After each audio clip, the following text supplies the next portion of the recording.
ನೆಲಮಂಗಲದ viewers colony ಬಡಾವಣೆಯಲ್ಲಿ ಆಟವಾಡುತ್ತಿದ್ದ 4 ವರ್ಷದ ಮಗುವಿನ ಮೇಲೆ ಕಾರು ಹರಿದು ಭೀಕರ ಅಪಘಾತ ಸಂಭವಿಸಿದೆ. ಕಾರು ಹರಿದ್ರೂ ಆ ಮಗು ಪವಾಡ ಸದೃಶ ರೀತಿಯಲ್ಲಿ ಬದುಕುಳಿದಿದೆ.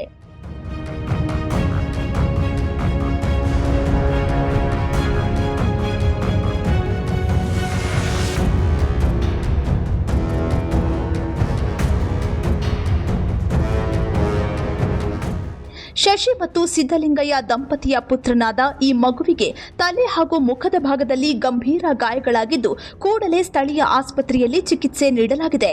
ಮಗುವಿನ ಜೊತೆ ತಾಯಿ ಸ್ತ್ರೀ ಶಕ್ತಿ ಸಂಘಕ್ಕೆ ಬಂದಿದ್ದ ವೇಳೆ ಈ ಅಪಘಾತ ಸಂಭವಿಸಿದೆ. ಘಟನೆ ನಡೆಯುತ್ತಿದ್ದಂತೆಯೇ ಕಾರು ನಿಲ್ಲಿಸದೆ ಚಾಲಕ ಸ್ಥಳದಿಂದ ಪರಾರಿಯಾಗಿದ್ದಾನೆ. ಘಟನೆಯ ಸಂಪೂರ್ಣ ದೃಶ್ಯ ಸಿಸಿಟಿವಿಯಲ್ಲಿ ಸೆರೆಯಾಗಿದ್ದು ಈ ಭಯಾನಕ ದೃಶ್ಯ ನೋಡಿದವರ ಎದೆ ಝಲ್ ಎನ್ನಿಸುವಂತಿದೆ.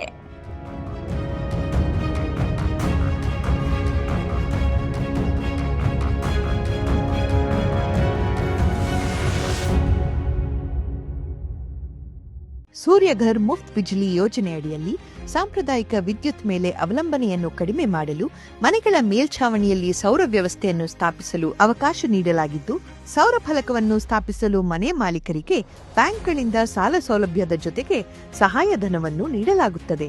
ಸೌರ ಫಲಕಗಳನ್ನು ಸ್ಥಾಪಿಸಲು 30,000ದಿಂದ 78,000ವರೆಗೆ ಸಹಾಯಧನ ನೀಡಲಾಗುತ್ತದೆ. ಹಿಂದೆ ಸೂರ್ಯಘರ್ ಮುಫ್ತ್ ಬಿಜ್ಲಿ ಯೋಜನೆಯಡಿ ನೋಂದಾಯಿಸಿಕೊಳ್ಳಿ.